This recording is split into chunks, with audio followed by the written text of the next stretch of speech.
This session is knowing our students to meet their ESL needs with Angela Garcia. Angela is an experienced ESL teacher. She's been teaching high school ESL for the past 8 years. And about 3 years ago, she joined our Literacy Connects Us text training team. And we are so happy to have her join our team and train teachers as well. She's an advocate in her community for immigrant students and their families. And I know she's going to have some wonderful stuff to share with us today. As she speaks, I'm going to ask that everybody else remain muted so that we're not hearing your background noise. And if you do have questions, drop them in the chat. We'll be monitoring, and Angela is also going to be monitoring. And if we missed your question during the presentation, we'll come back to it at the very end. So Angela, without further ado, I'm going to hand it over to you. Thank you, Cindy. Cindy, I cannot see the chat. When I switched over to share my screen, it took away my ability to see it. So if you could keep an eye out on that for me, please. I sure will. Thank you. And if you have any questions, just go ahead and drop them in the chat or raise your hand and we will address them as we go. I teach 9th grade high school ESL. My students are older, and so I'm going to share with you some of the things that I do in my classroom to build community and to make my students comfortable in class. You guys have already seen this.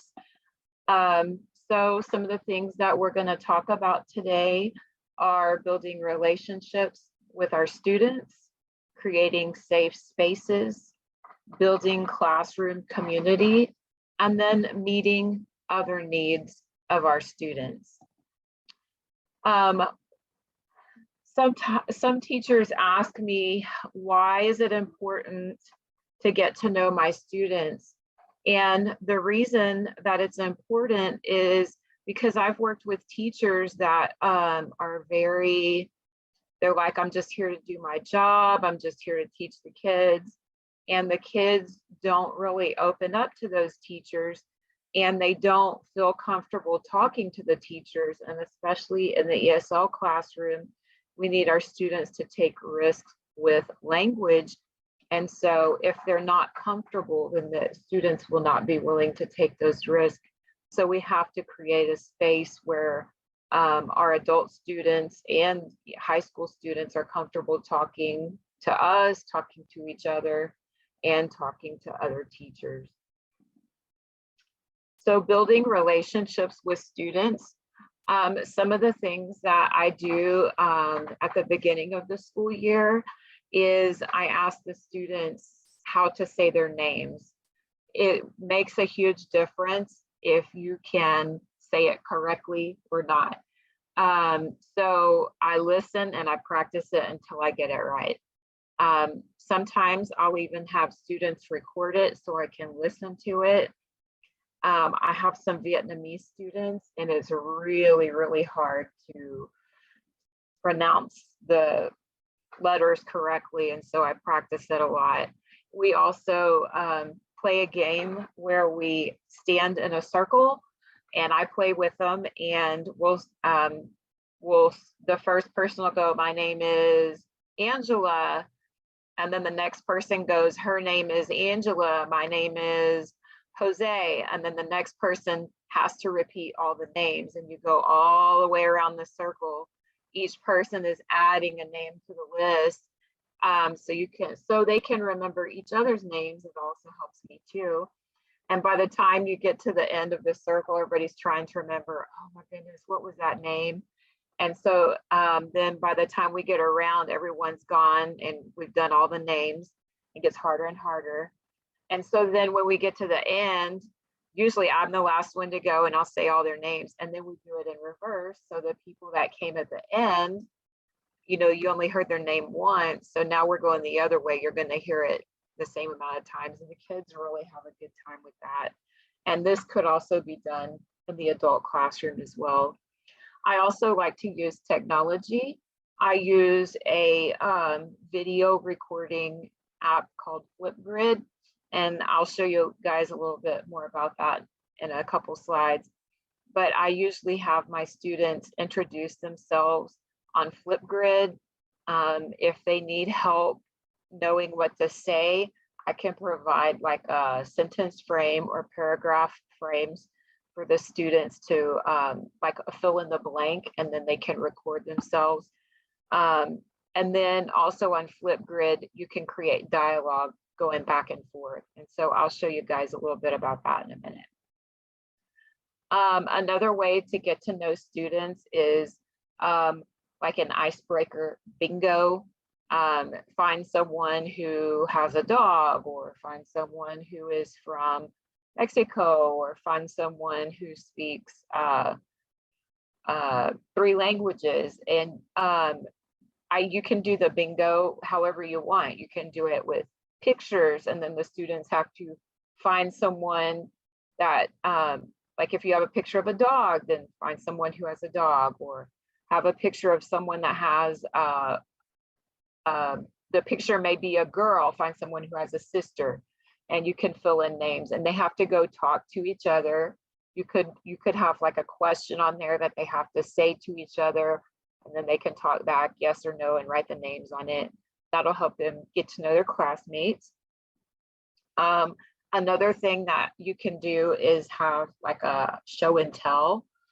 Students could bring something that's important to them or something that represents their culture, and the students can talk about it to the class. And also on this one, for beginner students, you could have sentence frames available to help them know what to say. And then, did I mention that I love Flipgrid? So they could also record their show and tell on Flipgrid. And so you guys have heard me talking about Flipgrid. So I'm going to show you guys an example. I've provided a QR code here if you want to scan it if you have a second device available, you could scan the QR code and it will take you to an example Flipgrid. I'm going to try this. I'm not sure. Can you guys still see my screen? Yes. Can you hear? Okay, so I'm going to try and play this. This is what Flipgrid looks like. And I had, so this question was, who is your favorite celebrity?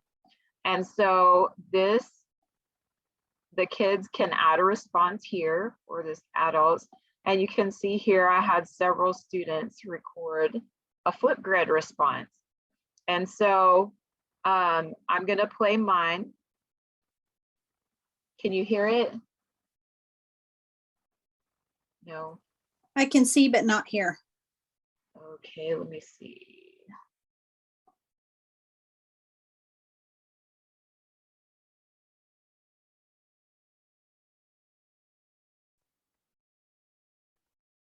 I don't think it's going to let me share the audio, but on the video, yes, I'm dressed as Wonder Woman.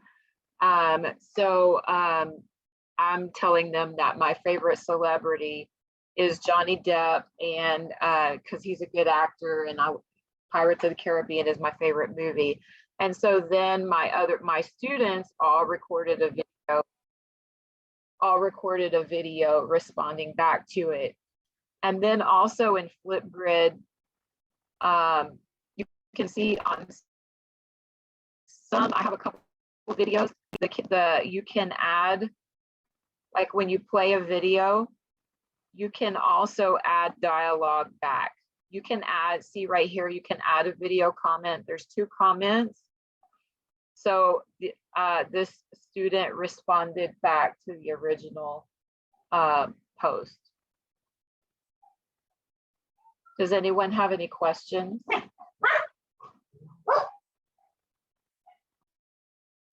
How many students can respond to each of those posts? Is that unlimited? Sorry, my dogs are barking. Yes, it is unlimited.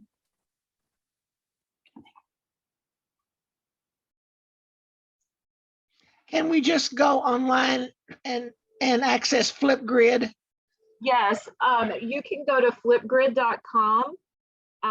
Let me see if I can put that chat. I'll put it in the chat. I can see it right here. There you go.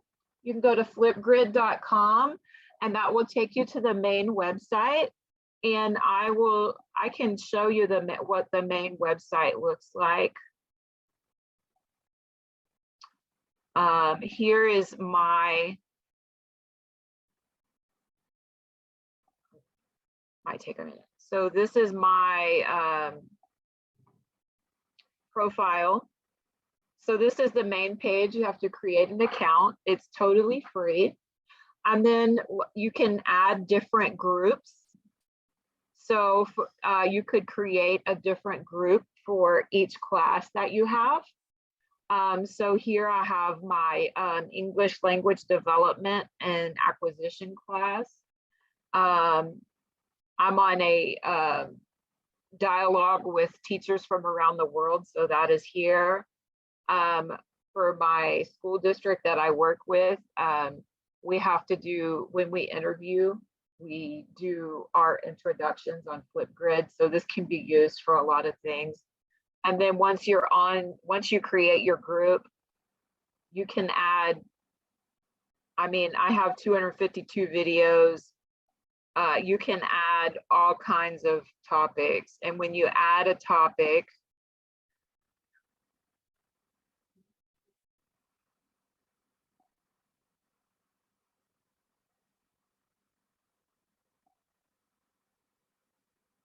so you can add topics however you need to. Been a while. Does anyone have any other questions about Flipgrid?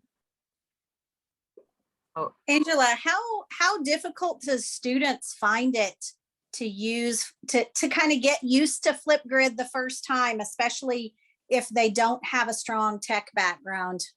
you know, that's a good question. We use it a lot. So the first couple of times, it may take a little bit for the students to get used to it. But when you create topics, you can add pictures, you can add different files to the topics. You can, I'm trying to go out to my thing.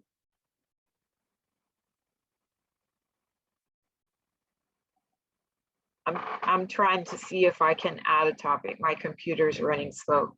And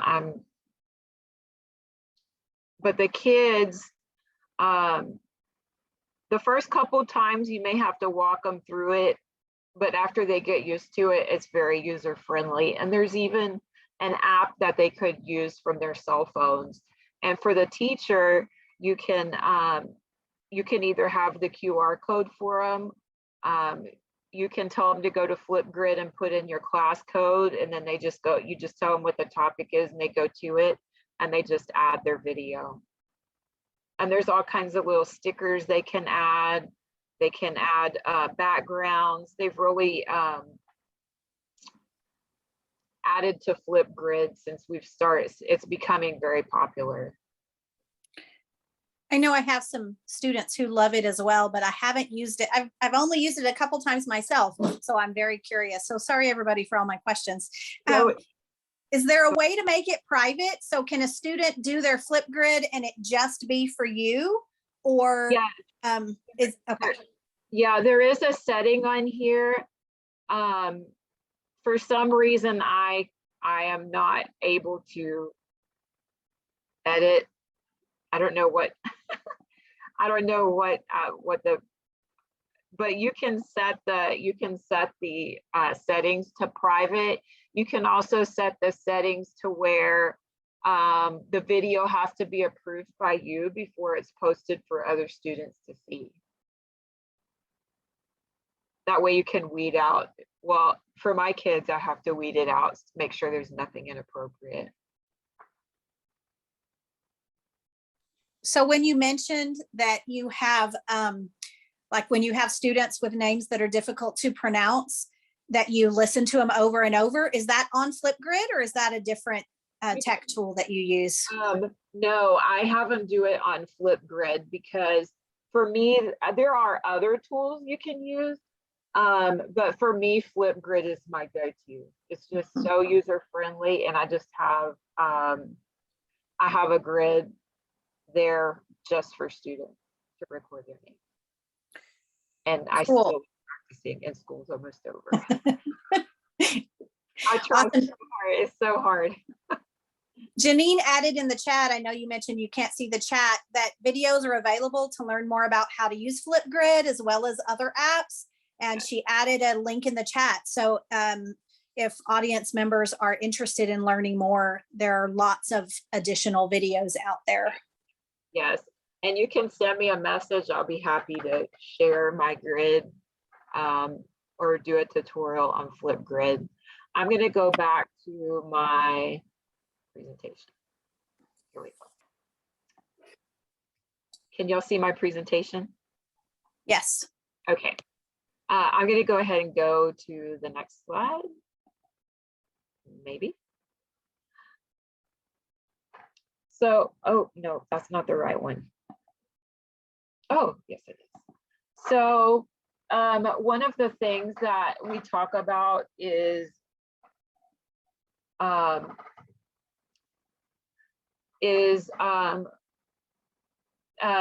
this is one of my favorite quotes. If you talk to a man in a language he understands, it goes to his head. But if you talk to him in his own language, it goes to his heart.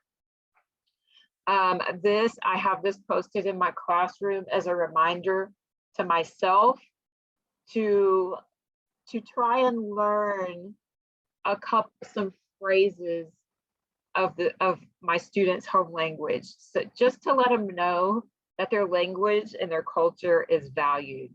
Of course, Spanish, I have predominantly Spanish speakers, so that's a little bit easier. But I'm working on Vietnamese, Thai, and Chinese, saying at least hello. I have to practice every morning, but the kids don't mind correcting me. They're quick to say, "No, miss, that's not how you say it." But they like it that I'm trying to connect with them in their culture. Some of the other things that I do is I have a map that I got at the dollar store. It's in the teacher section. It's a world map, and I just hung it up in the classroom, and each student put a pin on the map of where they're from. And so, yes, kids from Mexico, I have more than one. They're from all over the place. And so we have pins, and then I connect them to where we're at here in Houston. And so all the pins come together, kind of showing that we're all unified right now.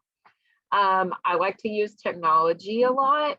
So I know sometimes that's not possible, but with the age that we're in, there's a big shift toward using technology, and almost everyone has a cell phone.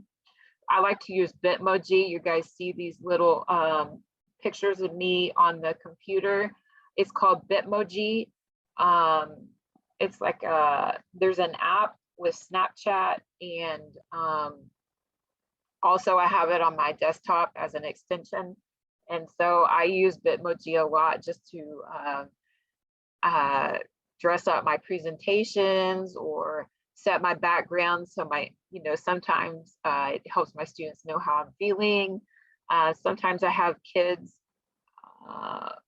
make their own Bitmojis, and then we put them all together to make our classroom. And so that's kind of cool because you can dress up your Bitmoji to represent your culture. And so it's pretty cool. Any questions?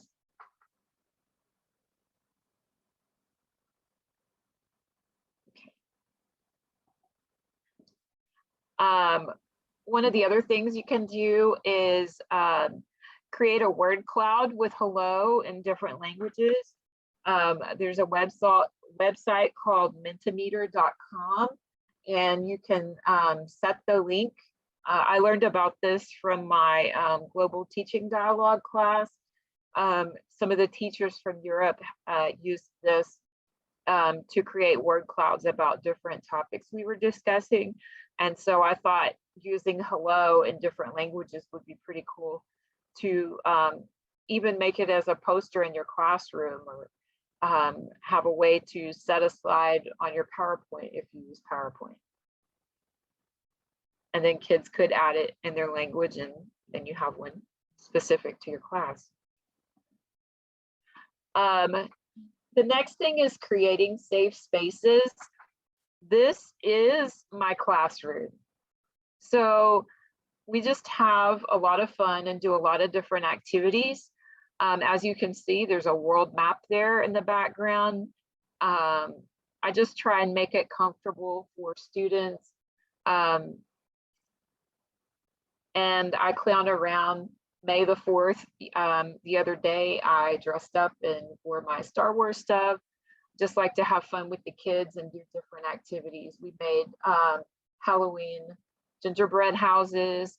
The kids up in the top left, we get a good laugh out of that. All 4 of those young men were in the same class, and all of them are named Jose. So I had 4 Jose's in one class. I would say Jose and they'd go, which one? So that was a running joke. And now they are, I teach 9th grade. They are 11th and 12th graders, and they come to my classroom every morning and hang out before school starts. So we call them the Jose's. But we just try and, you know, make my class a safe space. Down here in the bottom left, we read Frankenstein, and you can see my mask there. I would wear the plastic mask when we read Frankenstein, and the kids just got a big kick out of that. We just had a good time. With creating safe spaces, add decorations if you can. In my classroom, I don't spend a lot of money on the decorations that I have. I hung Christmas lights from the dollar store around my whiteboard. The lamps were given to me from another teacher. Another teacher didn't want the couch, and they said, do you want? I said, sure, I'll put it in my room. I don't have as many students as everyone else. There were some rugs that teachers were leaving. I picked up the rugs. I got some chairs out of my neighbor's trash. I mean, just different things like that, that are good, you know, and they were great for my class, great additions to the classroom. And I've just picked stuff up over the years that I thought that would make my room more homey. Also, sometimes I'll buy things from Michael's, but only if I have a 50% off coupon. I don't spend a lot of money on it because I teach high school and it's just going to get broken. So just do what you can to make your room cozy if you're able to. Another thing that I do is even in high school, and I've taught adults too, bring out the crayons, markers, and matte pencils. They love, love, love anything to do with art. If they can't draw like me, let them do digital art. Yes, I said yes, permanent classroom. So I let my students, any chance that we get to draw as part of our lesson, I let them draw, and then I hang it up. For example, we did, I had it in my notes here. We did a lesson on prepositions of place, and each student drew out of a hat the different prepositions. And one kid drew his brother in the doghouse. So he said, my brother is in the doghouse. And he drew that picture and we hung it up. And then that led to the conversation of the idiom, you're in the doghouse. So we got to talk about that too. But all of the students drew different examples, like my mom is on top of the house, or my brother is under the bed. So they drew that and we hung those around the classroom and they were hanging there. And so the students were able to look at those pictures and learn about the prepositions of place. So anytime you can do something like that, it will help make your classroom feel more welcoming with the student art and then also help them learn. Does anyone have any questions? Angela, I know you saw Blair's comment in the chat, or sorry, Brenda's comment in the chat about making her wish she had a permanent classroom. So do you have any suggestions for those who don't have a permanent classroom that might be portable, that they could hang up at the beginning of every class, or something that they could do to kind of make that welcoming classroom in a room that they only have for an hour or two a week?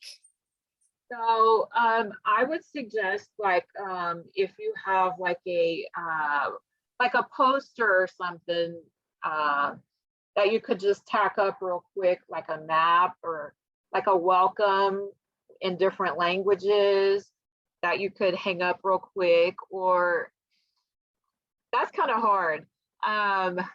If you have like maybe have a bag and you can take different things to set around the classroom, like maybe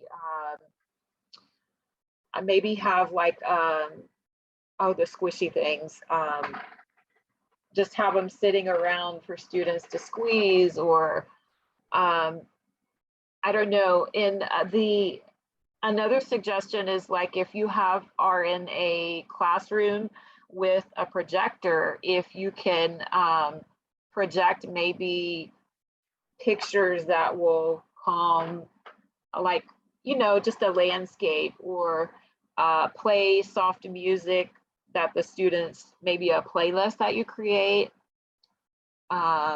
posters, what else? Or maybe even if you have the opportunity, maybe like some what do we call it? Maybe I don't know. I'm lost. You gave us some great ideas. Yeah, I don't know. I mean, that one is hard because I've never had to share a classroom. Next year, yeah, I will not have a permanent classroom, so I'm gonna have to think about that for sure. Great. And Lori has a comment in the chat. I don't know if you can see them, about teaching junior high with a variety of languages represented. And she had a Chinese student write everybody's names in Chinese characters, and they kept them on their desk. And then Tainum says she saw a teacher have their students decorate name placards made out of cardstock. Yeah, you know, I like, those are both great ideas, and that would also help everyone remember names too. I like the Chinese. I have a Chinese student right now, and I hadn't really thought of that. Or even have the kids write each other's names in all the languages represented. That's a good idea. Those are good ideas. Building classroom community. A couple things that we could have students do is have them interact with each other and you. So have them interview each other. Help them, they can come up with questions like, what is your favorite food? What is your favorite holiday? What is the favorite place you have lived? And they can interview each other and you. And then you can also have them do it on Flipgrid, like maybe each student poses a different question on the Flipgrid, and then the other students respond back with their video answers. And you could, I mean, you could do this in person, and then this could also be done even online.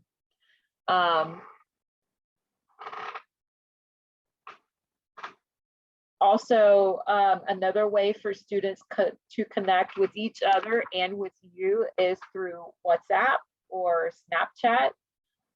Without my knowledge, my students created a Snapchat for our homeroom, and they share information about the class.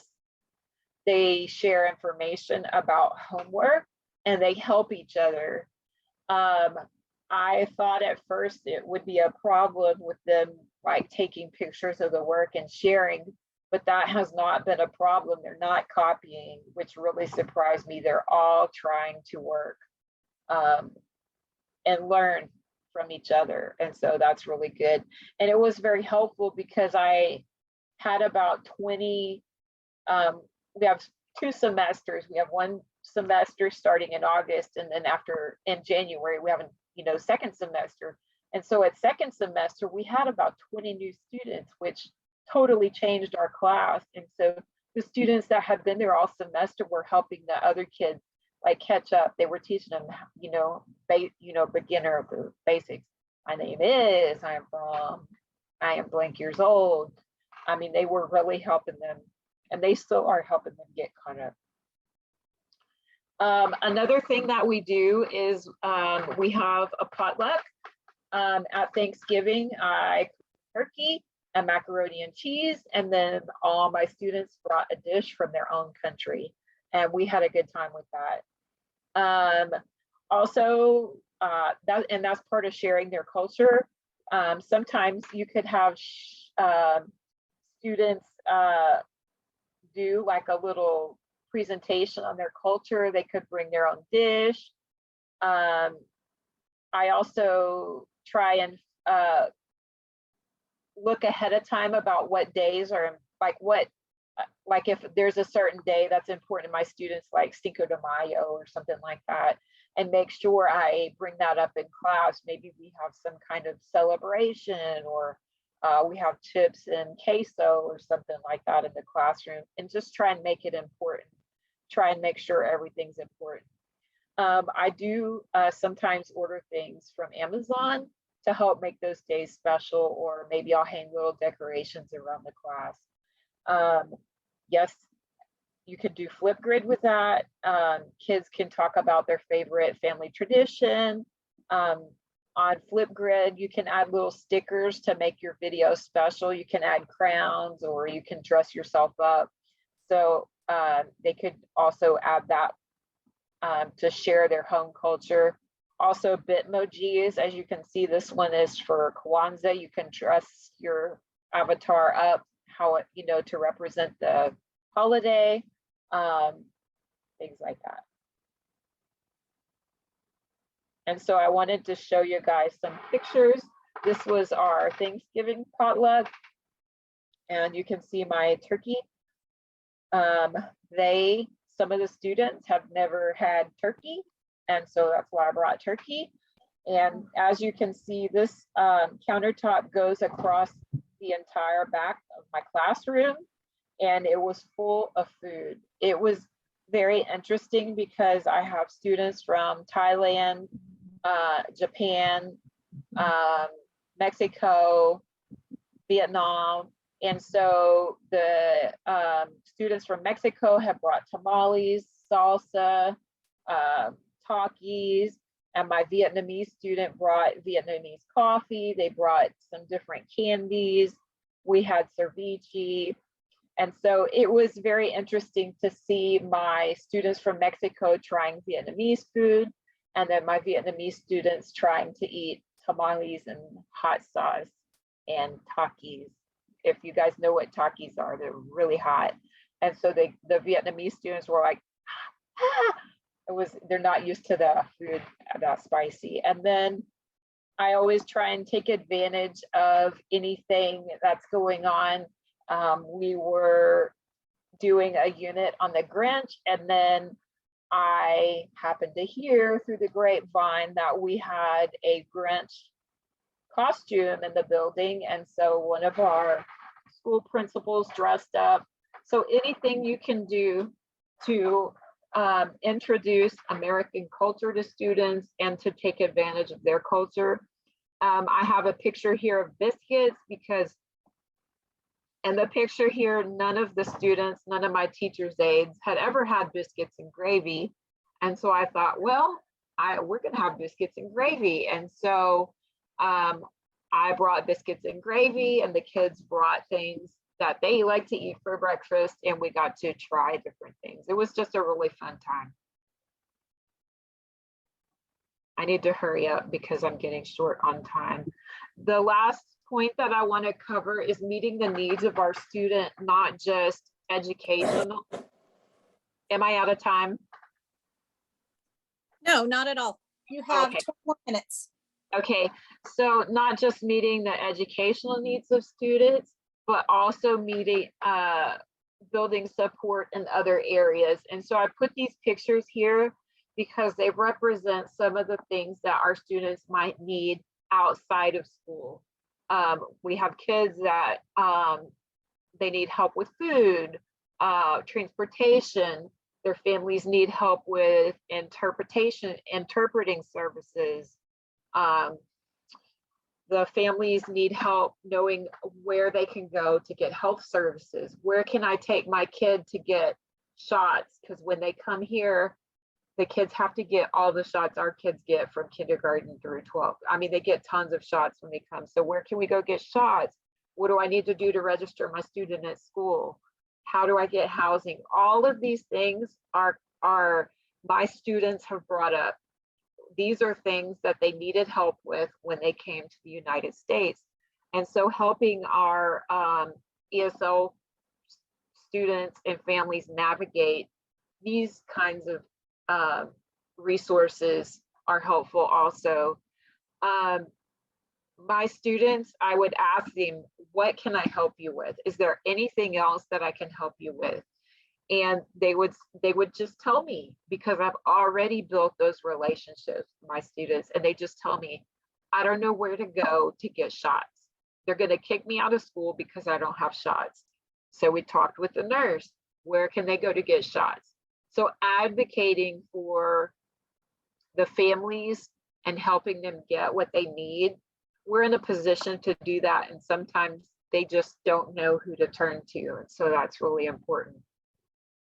One of the problems that we came across was there is no community resource guide in our local area. There's one for Houston, which is a 30-minute drive from here, but there's not one for our local area here in Pasadena. And so we decided to fix the problem. We're creating one. That's our project right now. The students thought about a resource that their family needed when they came, that they had questions about. And so now they're in the process of researching that and finding a place that can help the family.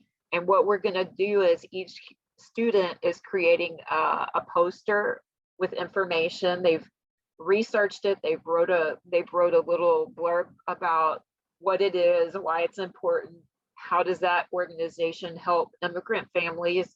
And then they're finding like the address, the telephone number, website, all that stuff.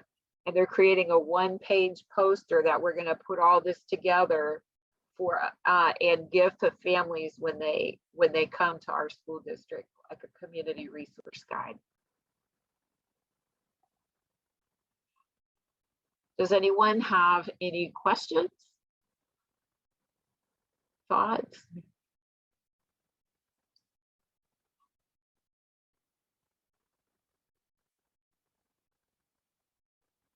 So this QR code is a link to a Padlet. I mean, not a Padlet, a Jamboard that I've recently discovered how to use Jamboard. Has anyone used that?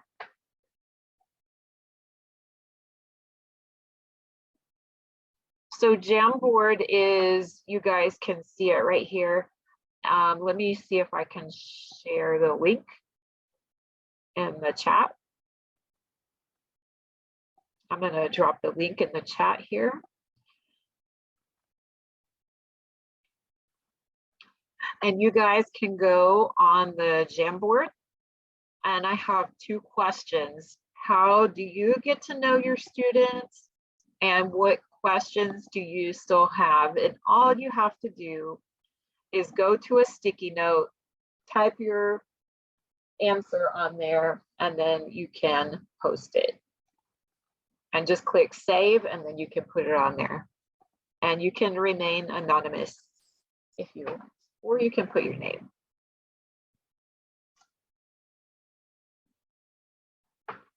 And if you have any questions, you can drop those in the chat, or you can put them on the Jamboard. And I'd like to get your feedback on what you do to get to know your students in the classroom.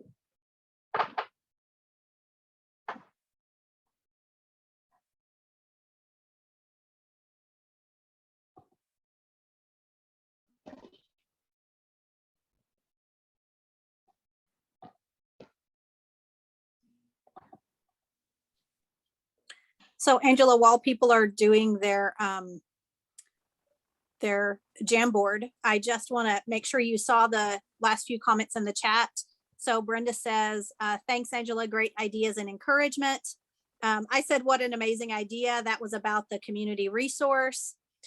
Lori says, that's great teaching, Angela, when you were talking about culture and the activities you do to help students learn culture.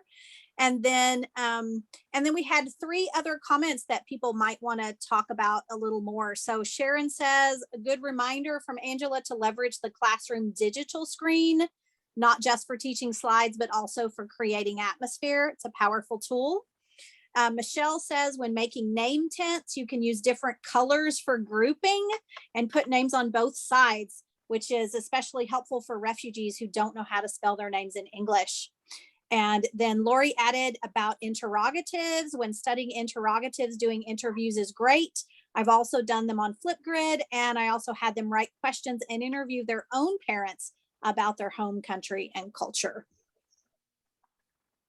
So those are all great ideas that people are sharing. I think I have the Jamboard set to view only. So I am going to change it right now to editor. Done. Okay, see if that works. Sorry, guys.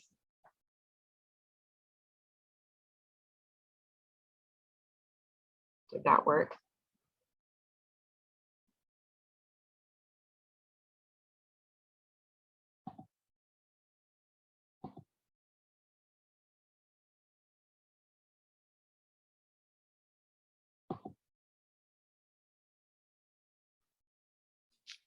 Mine's actually making me download the app, so it's just taking a while. Oh, I mean, we don't have to do it. I mean, I was just sorry, guys. I'm trying new things, and Jamboard is one of them. Oh, okay. Oh, yes, 2 truths and a lie. That is so fun. I think you might have to move the Post-it notes from on top of each other. Yeah.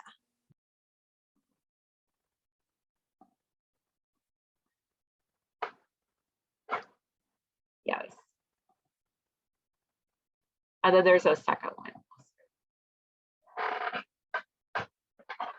I like the this Jamboard because students can all add their own answer, and it's anonymous, so it's a safe space for our students.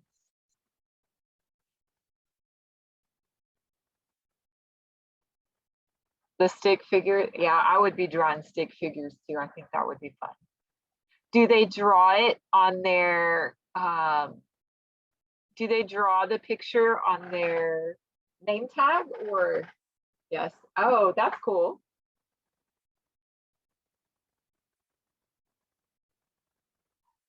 The speed dating, is that like can you tell me about that? They pair up in partners and they have like 3 to 5 minutes to talk to each other, and then they switch and rotate around the classroom with everybody and teachers in the rotation too. And you can give them 3 or 4 questions in case they're just sitting there staring at each other. Okay, cool. I think Martha Carroll said, do you have ideas for students who know almost no English? Are you talking about for like talking to each other, or?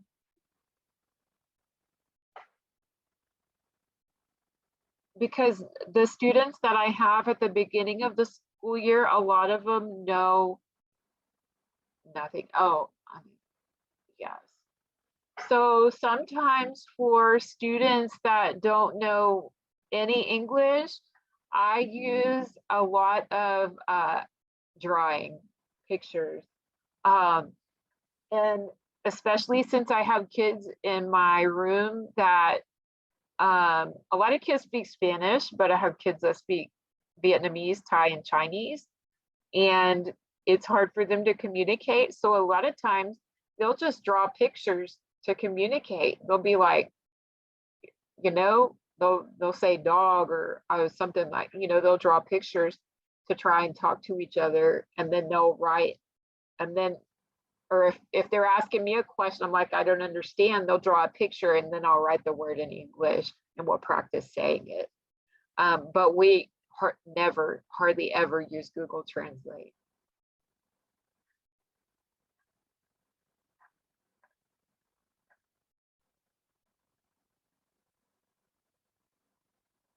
Yes.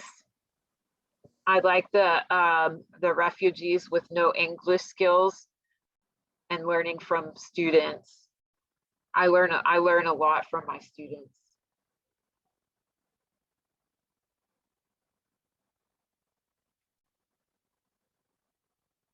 Okay, Lori says on name tags, I have a place for self-portraits, questions about favorite color, music, food, email, cell.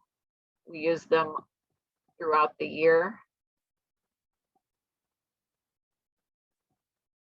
For games, find someone who likes the same food or pair up with someone who, you do that in your adult classes, kind of like the bingo where you find someone. Many interviews about cultural topics, live on Zoom.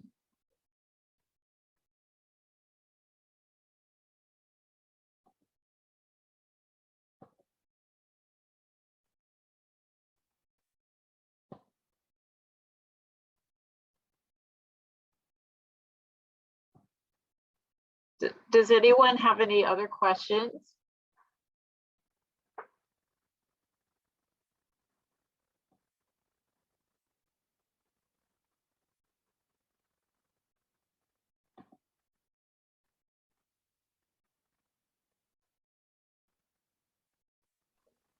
So I have a question that's not about teaching, but about your students. Okay. So you said when you did your flip grid, you tell them in your flip grid how you love Johnny Depp and Pirates of the Caribbean and all of that. So I'm curious because, Johnny Depp's been all over the news recently. Do your students come back? Do they remember that and say, oh, Ms. Garcia, Johnny Depp, your favorite? Has that been a topic of discussion where students have kind of tagged onto that with you? Oh yeah, they remind me of stuff all the time that I've shared on Flipgrid. And it really surprised me that they remember this stuff. But when you put yourself out there for your kids and let them get to know you and you try and build those relationships, then they're talking to you and they remember, and they ask me some crazy stuff sometimes. I think that's so important with second language learners, especially who may be new to their area, who don't speak a lot of English, who may be struggling still to make friends. That safe space that you create and that relationship that you build with them will take you so far with your students. Yeah, and it's not even, it's about that, but also like when since I teach teens, and I do have some parents that I teach ESL courses to, but the kids especially, sometimes they're living with an aunt or the friend of their mom, or someone that they don't really know that well, and so I am the person that they're going to tell what's going on, like their counselor, I guess. And so because I've built that relationship with the kids, I learned about the kid that came unaccompanied, that was in a detention center for 6 months before they came to my classroom, or the kid that he's 17 years old, you know, he came over, and when they come over in high school, they always put him in 9th grade, which is a hot topic. Don't get me started, but they're living by themselves because the people that they were going to stay with, you know, it's not a good situation. So the kids working 2 jobs and trying to finish high school. And you learn about that. And you learn about the kids, and, you know, just try and help them. And I wouldn't know those things if I hadn't built those relationships.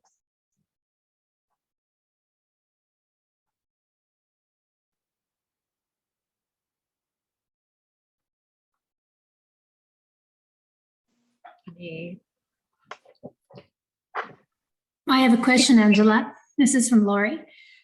How do you sensitize other teachers to your students? And I call them your students, you know how I feel. Because sometimes there isn't that understanding about kids and cultures and what some of these kids have been through. So what do you do to help other teachers understand? So in the school that I work in, there's over 150 faculty, and there's 3,500 students on campus. We're a very large school district. I will say that there are teachers who are not sensitive to the needs of our students, and we do provide training on campus about cultural sensitivity. Let me see if I can find it. This is the book that we use. I think it's this one. This is the book that we use. And yes, it's this book. And there's a lot of, if you want to see it, there's a lot of suggestions in there for building cultural sensitivity for other teachers, but teachers that are new to our campus, they go through training that's about building, like this. It's about building community, helping establish a growth mindset, not, oh, I've got to pass the STAR test, or I've got to pass whatever standardized test they're taking. It's about growing in language, like changing your mindset from that. And our students do go, you know, they are with me 3 periods a day, half the day. And so they're with me 3 periods, but then they go to their other courses and they're kind of mainstreamed for those 3 classes. And so those teachers have special training on being sensitive to the needs of our students. But there are teachers that have been teaching for many, many years that have not changed their mindset about having students be bilingual or multilingual. They think they only have to speak English, and I feel like that's an uphill battle that we're still fighting. So.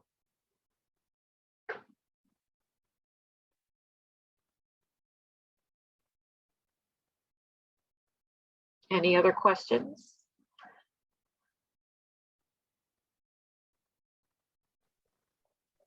We have about 5 minutes left, so that you do have time for a couple more questions.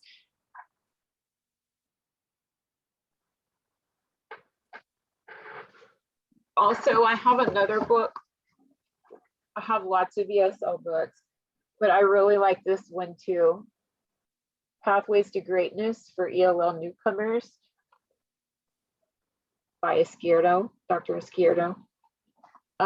She was a teacher in the district that I work in and did the same kind of job that I did. And she talks about a lot of the things that we've been talking about, like how to help our students. And a lot of this applies to adult students as well.